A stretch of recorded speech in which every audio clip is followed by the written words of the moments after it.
Mr. Spurgeon at the New Park Street Chapel, 365 Sermons for Palm Sunday, April 5th, 2020. Effects of Sound Doctrine. The key verse is taken from Matthew chapter 24, verse 24.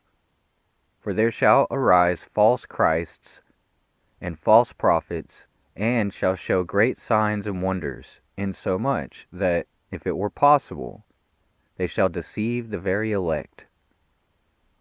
The suggested further reading is from 1 Peter chapter 2, verses 4 through 10.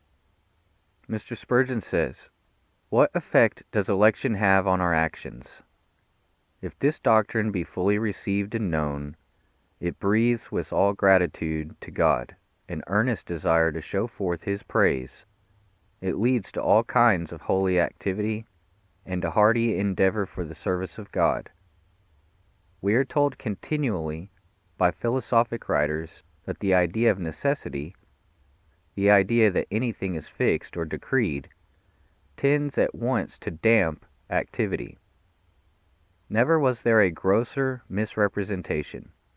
Look abroad.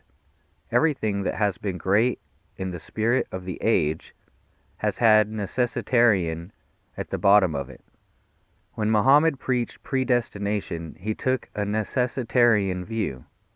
Did that doctrine of predestination make his followers idle?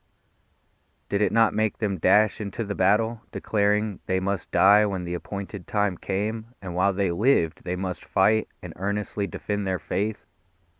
Or to take an instance from the history of our own country, did the Calvinism of Oliver Cromwell make his Ironsides idle?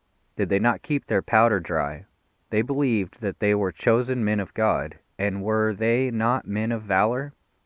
Did this doctrine mar their energy? So in every good enterprise, our churches are never behind. Are we backward in missionary enterprise? Are we slow to send forth men of God to preach in foreign lands? Are we deficient in our efforts? Are we the people who would preach to a select few?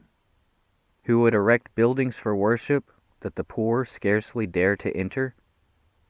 Are we the people who would keep our religious services for a privileged circle? The fact is, the most zealous, the most earnest, and the most successful of men have been those who have held this truth. For further consideration, the doctrine of election is not supposed to turn us in upon ourselves, but to send us out to others. John chapter 15, verse 16, Acts chapter 9, verse 15.